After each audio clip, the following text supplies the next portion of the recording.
targeted. Sorry, Chris, I didn't realize you hadn't started recording. Give you some really targeted advice for what you can be doing right now, specifically before spring market starts, while we have a little bit more time.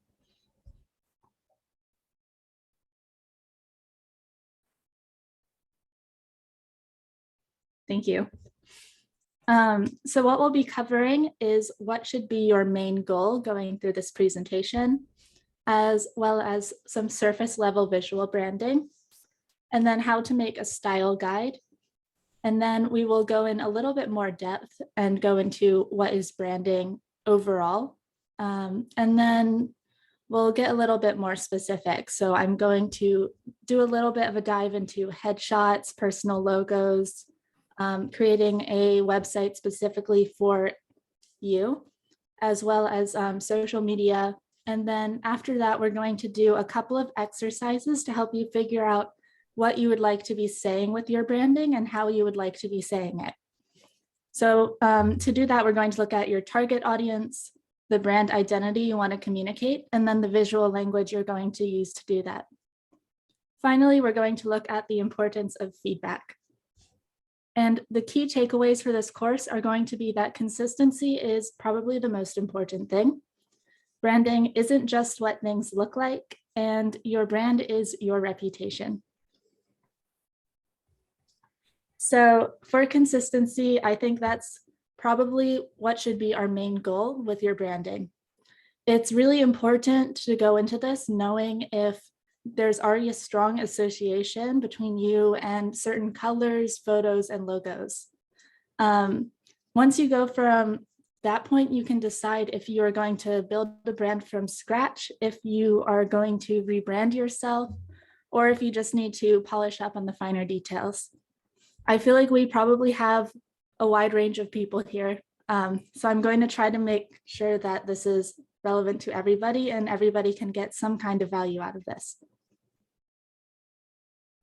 I would like us all in this webinar to set a goal of going through our marketing materials, our communications, and our online presence to make sure that everything is consistent every time you make a change or just in general.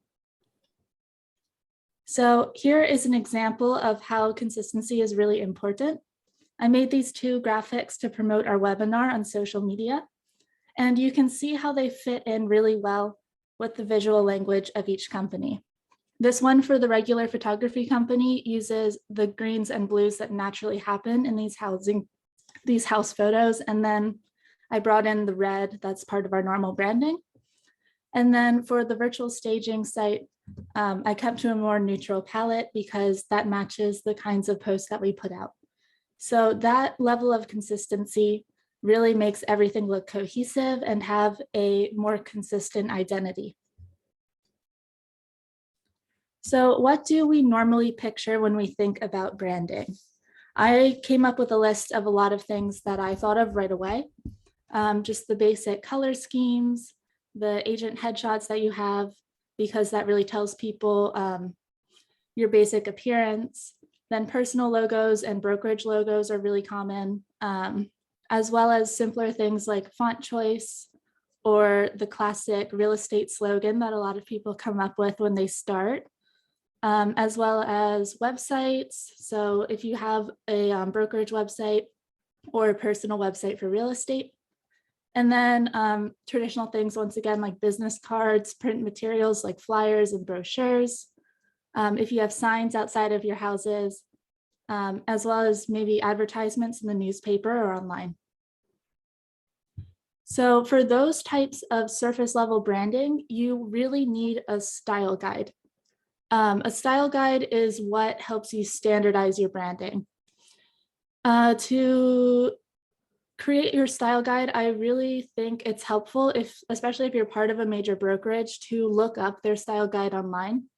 I know a lot of people have them printed out already and taped somewhere so that they know what the hex codes for colors are or the fonts that they need to use. So you can use this as a guide, or if you're required to use that, just stick with that because that's very professionally made. So it's totally fine to stick with that. But I would like you to, if you're creating your own, make a single document that has all of this information. I made a little example over here in the corner that shows the style guide for these presentations because it's different from our normal branding. Just saying the fonts and then some of the colors that we use. And then I do think it's important to have a couple files of your logo, really high resolution, and different file types so that you can share those and use those when necessary, as well as what formatting you would like to use in emails or online posts, things like that. And if you write a lot of copy, if you write a lot of property descriptions or posts online, it can be really handy to kind of act like an English major and write out a guide for the tone that you want to be giving out in your writing. So do you want to sound super friendly or maybe really professional and knowledgeable? Come up with a couple words you would like to really embody in the text that you're writing. And then maybe also it would be good to come up with a couple lines that you use a lot. If you have a slogan, this is a good place to add it in. And then I also think it's really great to put in a bunch of photos in this file. It doesn't only have to be your headshot, though I think your headshot should definitely be in your style guide. But you can use things like a photo that you really love of yourself that's more casual, or photos of a house that you sold that you really love how it came out. Those kinds of photos you can use in lots of different posts or flyers or presentations, and that will help keep things more consistent as well. Here's an example of what a different style guide would look like in this presentation. I just threw our normal picture perfect style onto the whole thing. So I changed all the fonts, I changed the colors. There wasn't really much else to change here, but you can see how it looks totally different. It's much more aggressive, and it's not really giving the same feeling anymore at all. So what is branding really? Now that we've gone past the really surface level visual stuff, I'd like to define branding as the experience your target audience has when they interact with you and your services. So branding is what really makes you different from others. It really helps you create your own identity that's separate from other agents.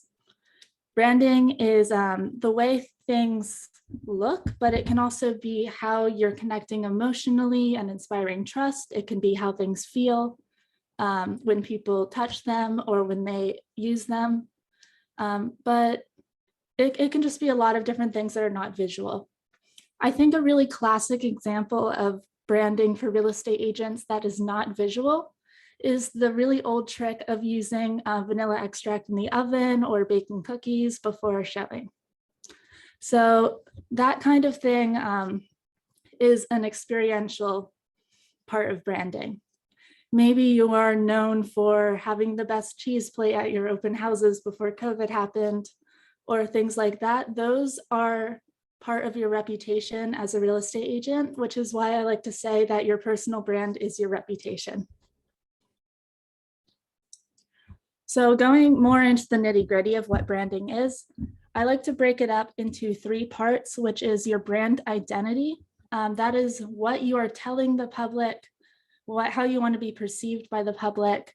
It's the visual language you're using. So all of those things like colors, fonts, photos, as well as the message that you're trying to convey through those things. Then the brand image is how you're viewed by the public. So that's what people know or think they know about you, what they associate with you, and basically what they're getting from the communication that you're trying to send out towards them. So basically the brand identity part, which is what you are putting out, is only 1/3 of this whole picture. Finally, we have brand awareness, which is how recognizable you are to the public. So you can see that brand identity is the only thing that you can really control. Brand image is the response to what you're putting out, and brand awareness is how memorable it is to people. So I know that I kind of implied that visuals are not that important because I called it really surface level and I said we need to get deeper than that.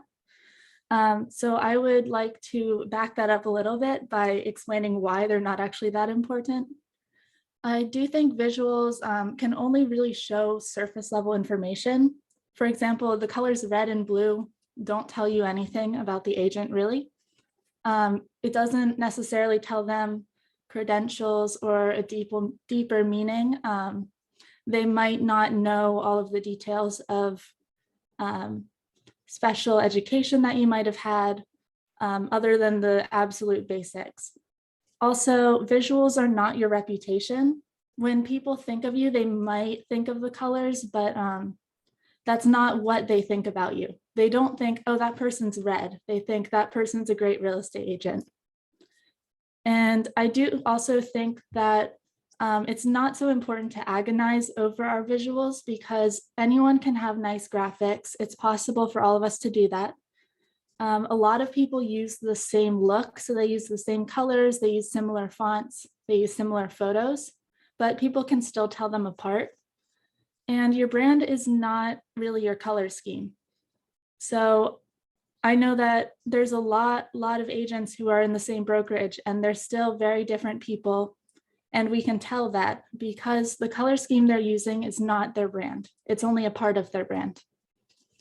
However, I do think it's really important to care about aesthetics because good visuals really catch people's attention. If they see something that looks great, they're going to look at it. Humans are really visual creatures. That's just natural for us.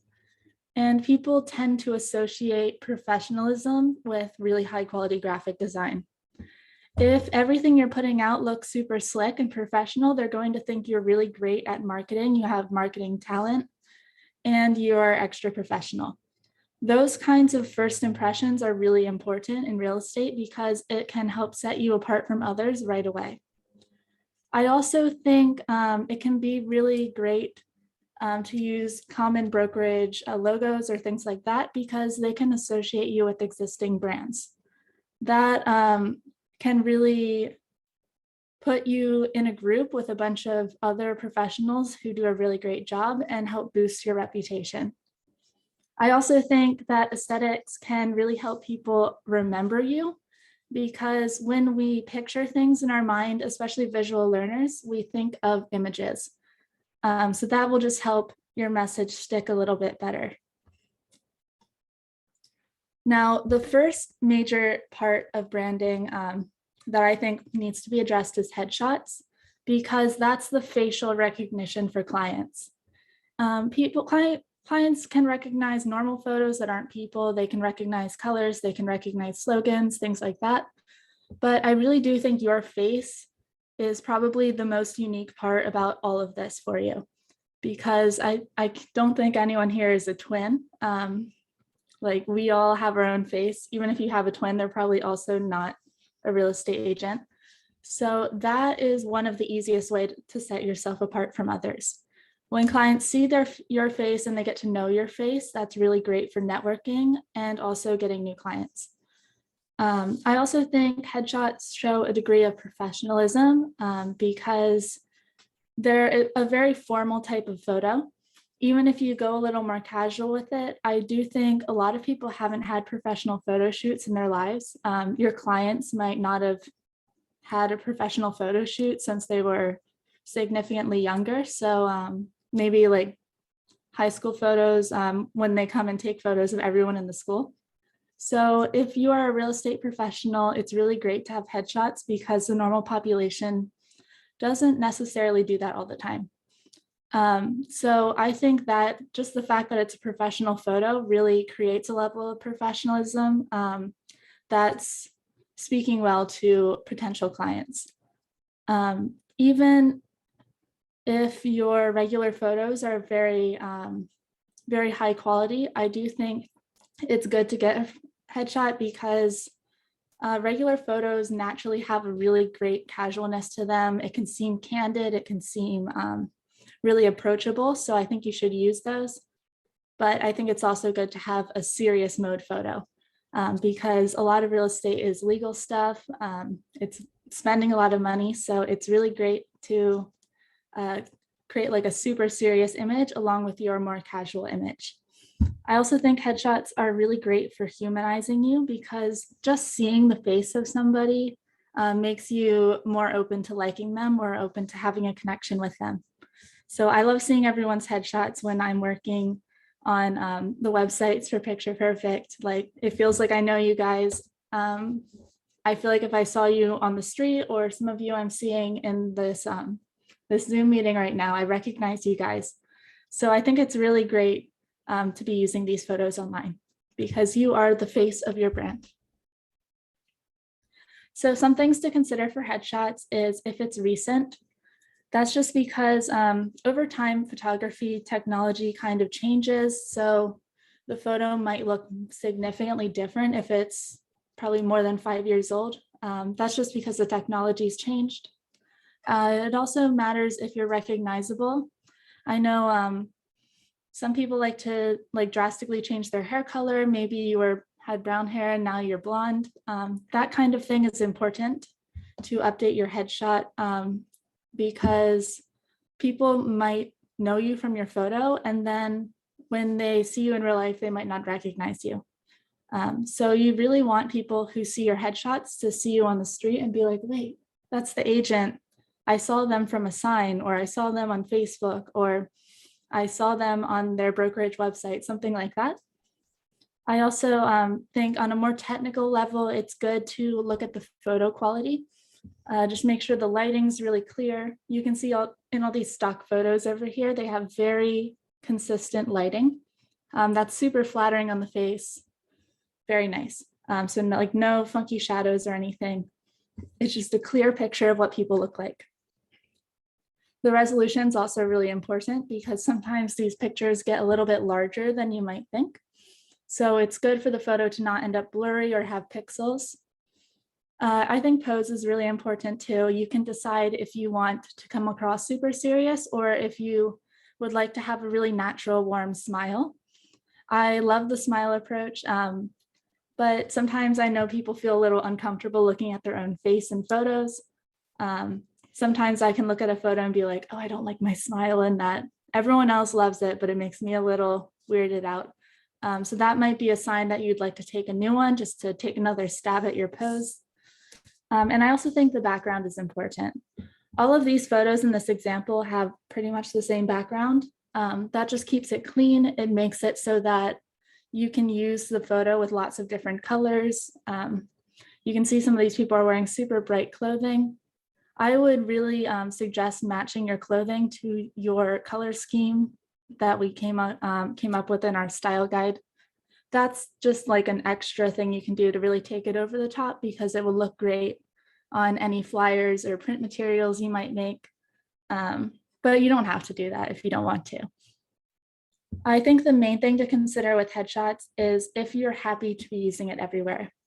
Do you feel like it really represents you well? And are you happy for everybody to be seeing it, basically? So I have a small announcement for people who maybe this isn't all new for, or just everyone who showed up to the webinar today, and that's we're going to do headshots soon. I know a bunch of people have been asking, and previously we weren't able to do headshots because we didn't have the cameras for it. But if you guys know Anya and you really like her photography, she just got a really great portrait lens. So she's going to be doing headshots for us. And that's going to be, right now it's kind of preliminary. Ooh, look at that camera. We're just going to do $95 for single agents, which I think is pretty good for a professional service. It's quite affordable, especially for something used everywhere. And then we're also going to do a team shoot. So if you would like to take photos with everybody, we are trying to set up some brokerage office visits right now. It got a little dicey with COVID, but I think we're really relaxing now. So we're going to be visiting some offices and doing shoots for everyone in the office who's interested. We also are considering on location shoots, and we just got a bunch of fancy backdrops for photos if people maybe don't want the background of their office. And then also, you guys know Anya does great editing, so we can do some professional editing on the photos too. And if you are interested in that, you can contact us. We're still working out the details, but I thought it would be fun to announce that here because I don't know, like a special perk for everyone who came. And continuing on, is a personal logo right for you? I totally think it's fine not to have a personal logo. If you use a logo from your brokerage, it really associates you with a powerful existing brand. It puts you in the same club as a bunch of established agents. Maybe they have great reputations, so you can kind of ride that a little bit. It's also awesome for brand recognition because if people see a famous logo, they immediately know what it means. You don't have to spend a lot of time showing them the logo over and over again to get them to recognize it.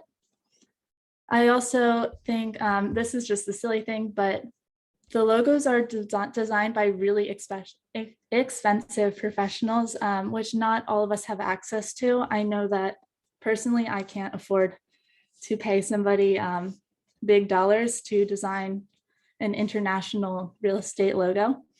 And I also might not be enough of a graphic design expert to tell if the logo is really great. Like if I try to make my own logo, maybe if I don't know enough about graphic design, it could be slightly offensive to somebody, or it might just not look great.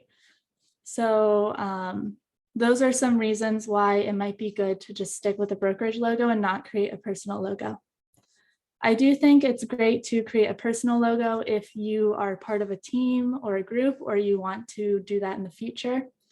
Also, if you want your own company or you already have one, and you really want to create your own visual language. So if you want to be unique from a larger brokerage, I also think it's really awesome. I see a couple people incorporate their brokerage logo into their personal logo. I think those are always really smart because it kind of combines the best of both worlds.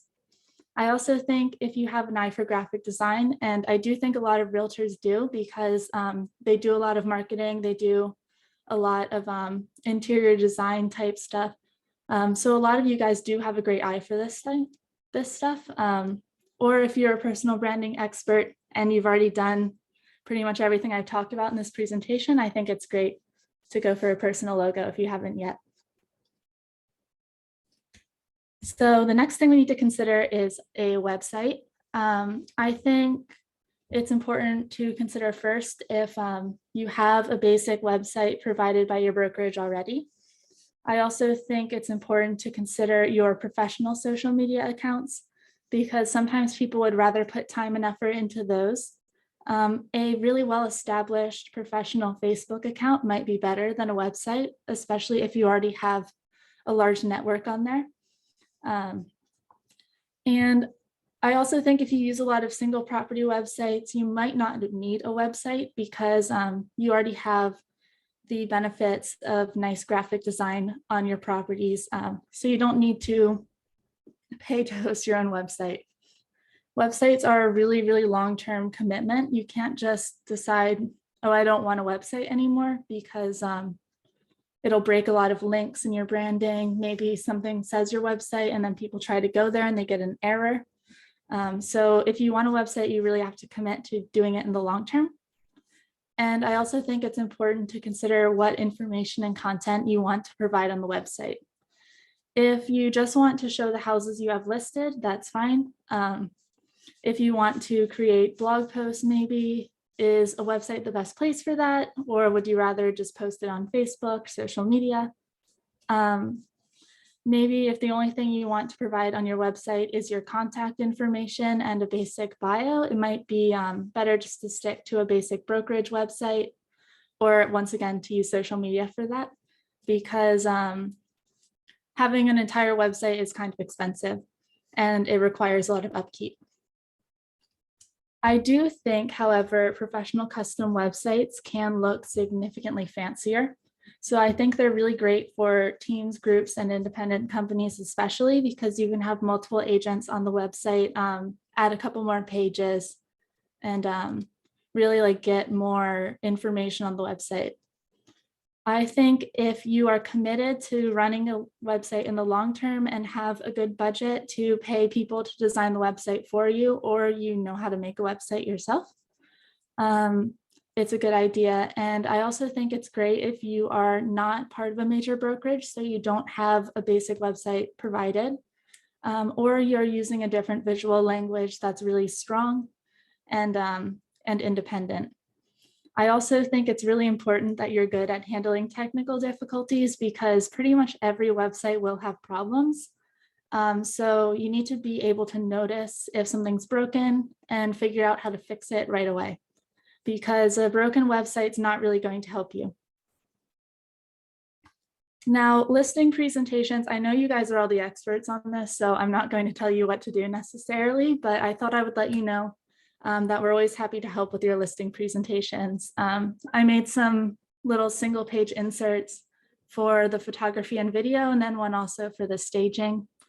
And those are branded. You can see I did a bunch of different major brokerages. So those are branded for you guys and not for us. They don't have any prices. They don't have our website or anything on them. So those are available for you to use if you'd like to. And then going into social media, since I mentioned that as an alternative to having a website, I do think it's really important to think about how you're using Facebook. Now's a great time to separate accounts or create new accounts, since it's a little bit slower and you don't have to, you have a little bit more time to put a lot of effort into social media that you might not have when things are going a little bit crazy. So I would suggest making your account private if you talk a lot of politics and you want to keep less professional photos or photos of kids, more private family photos. You don't want strangers and potential clients in that account. I think it's totally fine to make that account private. However, I do think that if you have a private account, you should create a business page. That will let you keep your normal account private, but people can still find you on Facebook. It also allows you to run advertisements to create a business page on Instagram. And really importantly, it lets you get Facebook reviews. So those will show up when people Google search for you. It's also really great for people who have a personal page that isn't strictly business, because it allows them to have a page that's only about real estate. So if people are only interested in real estate, they don't have to go to the personal page. I think a personal page is really great to keep public if you already have a really great network. If you are friends with everyone from high school, everyone in your town, and you're willing to be professional online, then I totally think that you should keep your personal page public, because that really helps emphasize your personality as part of your personal brand. And it really helps you be seen as a person instead of just a company. So I think personal Facebook pages can be super powerful as long as you're willing to commit to keeping them neat and not too messy. So this is a slide from our previous presentation on Instagram. I thought I would just briefly tell you some of the benefits, if you weren't there, of having an Instagram business account. So having an Instagram business account lets you have a contact button so people can call you or send an email. It also lets you see insights for your posts, which are analytics. So you can look at the statistics if that's something you're interested in following. You can also pay to run ad campaigns where they'll show your post to a bunch of different people, and you can really narrow down on what type of people you want to show your ads to. So it's a very powerful tool. You can also schedule posts with Facebook.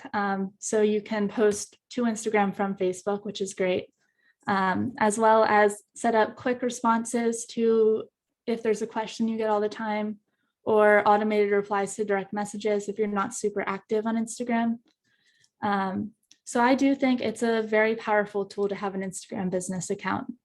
However, the same things apply as for Facebook. If you really don't want people looking at pictures of your kids or, I don't know, around your house, then it's totally fine to have it private. I do still recommend creating a second account that's more public and real estate focused. I also think it's totally fine to use your personal account if it's more professional and you're comfortable with that. But the one thing you need to know is that you will need a Facebook business page to create an Instagram business account. That's just part of the setup for it. It lets you use the Facebook Creator Studio to have it connected. So here's just some little tips. If you tell us your social media accounts, we will be tagging you in social media blasts on Facebook and Instagram specifically. I really love tagging people in the reels that we've been posting because it gives them the engagement as well. So it shares the engagement between multiple people. And we can also add your social media accounts to single property websites. If they're in your profile, it will automatically show up. So now let's get into some exercises. This is for defining your target audience. And I'm also going to send you guys a document with all of these questions, just because I do think it's important to go through and answer them. But I'll give you a preview of what this is going to be now, so you can start thinking about it. So I think it's really important to think about who you've been working with recently, as well as who are your favorite clients. They might not necessarily be the same, and you don't have to write it down anywhere where they can find out, but just think about it. And then I would also like you to think about what all of those people have in common. Is there any trends in the people who tend to be drawn to you? And also, is there any trends in what you prefer in your clients? Is there a specific type of client that you really love working with, maybe first-time home buyers, or people who haven't heard too much misinformation online about real estate? I also think that will really help you narrow down what type of client you would like more of in the future. I also think it's really, really key for this section to think about what your clients want from you, because the point of your message is going to be to tell them that you can give them what they want.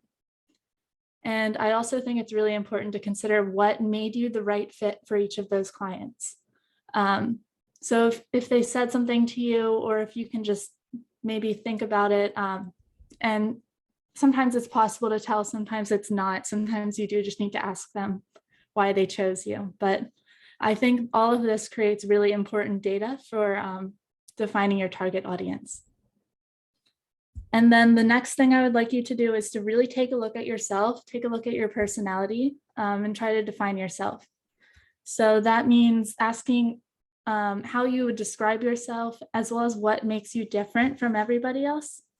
Also, what you're an expert on. Some people I know have trouble thinking like, oh, I'm not an expert on anything.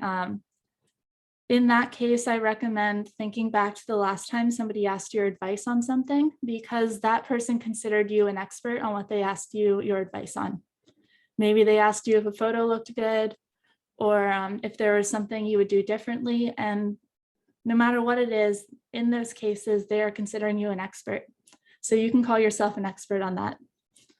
I also think it's important to look at what special skills you have. Even if you think other agents have it, it's totally fine. Just like any special skills, as well as how you personally would define yourself.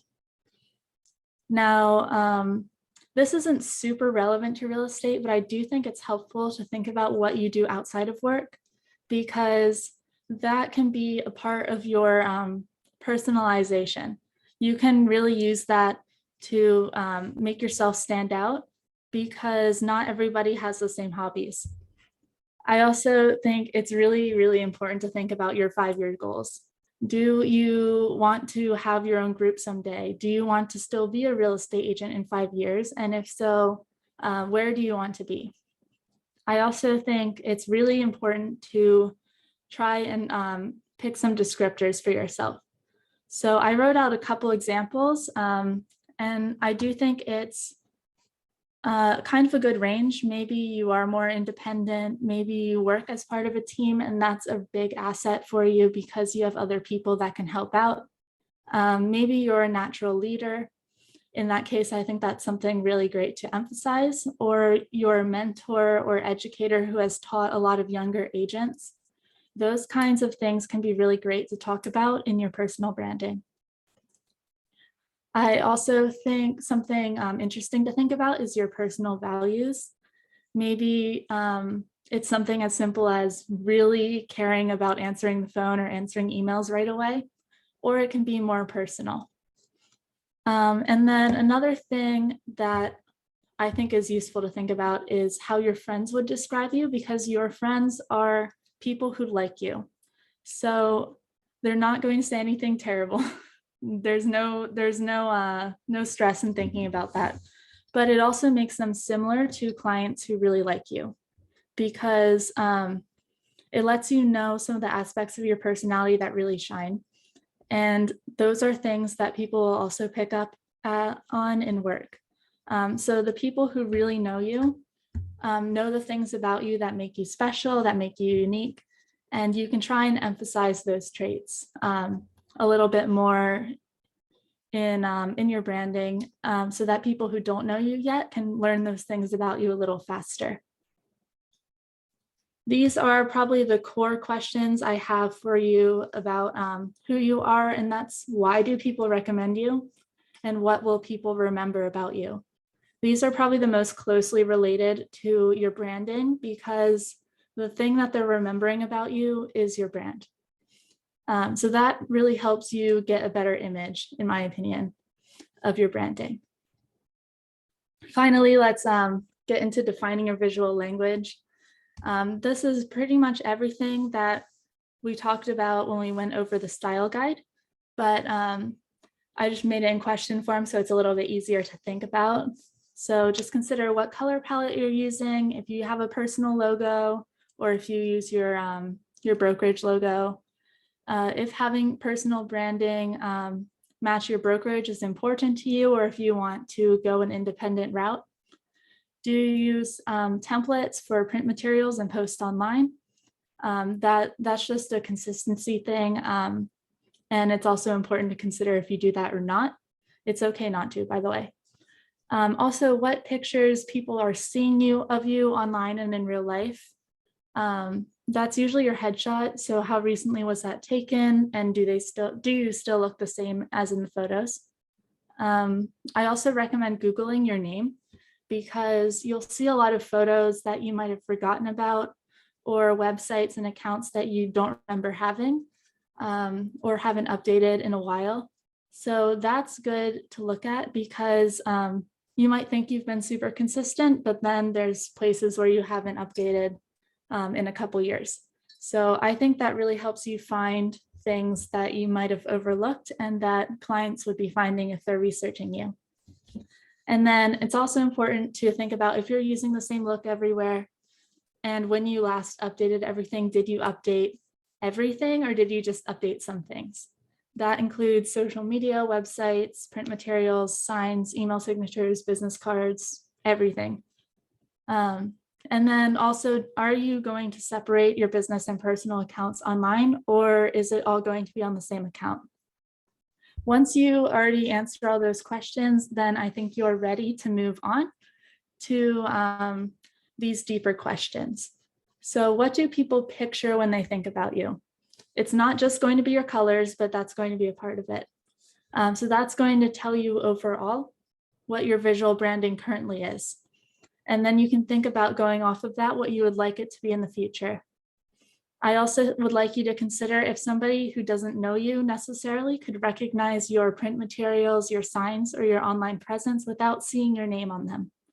So just from the photos, the fonts, the logos, things like that, the colors, will they recognize it as yours? Finally, we can define our message. So basically, to get your message, you just have to figure out who you're telling the message to. So you're going to tell your audience, which is the audience we just defined, who you are, which is what we define in exercise 2. And you're going to use your visual language to do that and to make it memorable. So I would like you to try and write out a couple of messages. Unfortunately, I can't tell you what those messages are going to be, but I would like you to imagine the client that you're speaking to. You're going to try and answer their questions. What do they need? What makes you the best person to help them, as well as to tell them about yourself.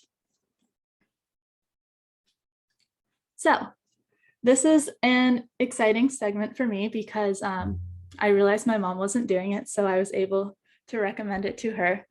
But I do think reviews are super, super important. So if you haven't really gone into that, I think it would be great to take some time now, especially before spring market, to get that sorted out. Clients look at reviews to decide if you are reputable and to kind of learn more about your history, especially if you are more established. They want to know how you've been. I do think we can tell people about ourselves as much as we want, but not everybody is going to believe everything we say. Sometimes they need to hear about you from other people to believe it, or to feel like they truly know who you are. So I do think one of the easiest and most trustworthy ways for people who don't know you to get a sense of your reputation is these online reviews. I've noticed a lot of people, even ones who I know have sold a lot of houses, don't have any online reviews when I look them up. So I think it's important to consider that they make you look way more trustworthy. And then also Google will show agents who have reviews first. So when you think about looking up a business, are you looking up ones that have no reviews first, or are you looking at the ones that have 4 to 5 yellow stars next to their name? I do think it's really hard and awkward to ask for reviews, and not many people will do it. But even one positive review will dramatically improve your trustworthiness in online reviewing, because it will take you from no stars to having a high star rating right away. I definitely think even if someone gives you 4 stars, it'll be significantly better than having no ratings at all, because it lets people know that you've helped someone before and they saw fit to review you. I definitely think it's one of the fastest and most effective ways to boost your trustworthiness and credibility online. So it should be a really, really important part of your branding efforts. I know some of you guys are already doing a really good job with this, so I hope it doesn't sound like I'm lecturing you. But I know that when I search Frederick real estate agents or another area, I do see a bunch of your names and groups show up in the results, as long as you have a couple of reviews. So I get results with almost 1,000 reviews, and then some with maybe like 19, 20 reviews. So you don't have to worry too hard about getting a bunch. But I did not get any results with no reviews. So I do think it's important. Now, here are some of your options. You can be using Google, Facebook, Yelp, Zillow, and Realtor.com. There are definitely other places, but these are the ones that show up when people are researching you. So I think they're the most important. We can't really realistically ask people to post a review on all of these sites. It would be a little awkward to email them and be like, hey, can you post a review for me on Google, Facebook, Yelp, Zillow, and Realtor.com? Because that's asking a lot. So I think we need to narrow it down a little bit. So one of the things I like to ask is, what makes it easiest for people to leave a review? Sites that require an account and logging in are both harder to use for people because it adds extra time and it adds extra steps. And then sometimes you get spam emails, so people don't want to do it. I do think that, however, websites that don't require logging in can have a higher risk of spam or malicious reviews because anybody can post those. So that can be a little bit dicey. I do know that Zillow lets people make a review with Facebook or Apple or Google accounts, so they don't actually have to make a Zillow account to do that. I've seen some information floating around saying they need a Zillow account, but that's not true. They can use other accounts to do it. And Realtor.com is one of the easiest to use because it only requires their name and email address without creating an account. Whereas Yelp can be really annoying because they pretty much force you to sign in. However, a lot of people already are using Yelp. So the other main part to consider is where people will be seeing your reviews first. I know that Google reviews are always first in Google searches. It just makes sense that they would show their own reviews first. Whereas Facebook reviews are usually the second in search results. If you don't have Google reviews, sometimes Facebook will be up there at the top. If you have a business page, it will just show up higher. And they're also really easy to find on social media. So I think Facebook reviews are also great, even if they're not always the top result. It's also great for people who are searching you without using Google. So if they're using some other search engine, Facebook will probably show up first. I also think it's important to consider if they're already using Zillow or Realtor.com, especially if they are looking at houses already on their own. They might search you on there. So it's good to have a couple reviews on those sites if possible. And the real estate sites, though, do tend to show up lower in the rankings. So if you are new to this, I would say focus on 1 or 2 sites based on your goals. It should probably be Google and Facebook, but the other sites all have their important traits as well. And if you already have a lot of reviews, definitely just try to get reviews on every platform just in case. So next, I would like you to think about who you can ask for reviews right now. After this meeting, I expect everybody to send a couple emails if they haven't been asking for reviews. So just think about your past clients, maybe people who have been repeat customers would be awesome to ask because they've seen fit to come back to you multiple times, as well as your current clients if you're near the end of the process or you think that you'll be wrapping up soon. And if you don't have that many clients, if you're new to real estate, it might be good to ask a mentor, coworker, or team member to leave a review. They should be clear that they didn't use you as their agent, but it's totally fine for them to leave a review talking about their experience of working with you, if you're very professional, if you have any special talents that really stood out to them. I think that can be a great start for people who do not have clients who've left reviews yet. And I will leave some quick notes that asking for reviews is highly encouraged by Google. They love it when people do that, so it's totally fine. However, asking for reviews is usually discouraged by Yelp because they know people only ask when they think it's going to be a 5-star rating. And also, you should never offer rewards in exchange for reviews because a lot of these sites will delete the review or they will penalize you. Sometimes they can even try and fine you. I'm not sure if they'll actually manage to pull that off, but it is against the rules pretty much everywhere to offer a reward for reviews. So some tips for asking for reviews is to just ask them, sending an email, making a phone call, those kinds of things, all effective. I think you should let them know why it's important to you because these things can be really, really useful. Reviews are a really great source of information for you. I know that as a photography company, we're always asking people to leave a review, and obviously it helps us with our branding and it helps us get more business. And we really appreciate that. But it also is super valuable because the things people are saying in their reviews lets us know what they find the most valuable and special about their experience. So this is answering some of the questions I posed earlier about what people think about you, what people say about you, and what they remember about you. The things that they write in their reviews answer those questions. So I think reviews are a really great way to let people know or let you know what people are thinking, and then also to let other people know what other people think of you in public. So they are super, super important for tailoring your branding and your services to what people need and also what they think are your biggest strengths.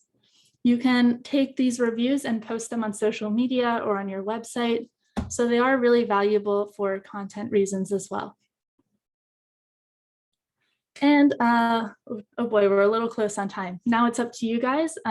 So I would like you to make sure that you're consistent everywhere. Maybe update or create your style guide if you don't have one. Consider a fresh headshot, decide on websites and social media profiles if you're going to go private, if you are going to create a business one if you don't already have one. I would also like you to define your target audience, your brand identity, and clearly write out some messages that you want to convey to people, as well as to ask for reviews and testimonials if you don't already have a bunch of those or if you haven't done it in a while. And then if you do decide to use any new photos, logos, colors, or themes, please feel free to contact us. We can help you change your profile or do it for you. We would like to make it easy for you guys to get really consistent branding. So now we can do questions for 5 minutes or a little bit longer. I see I have some chats.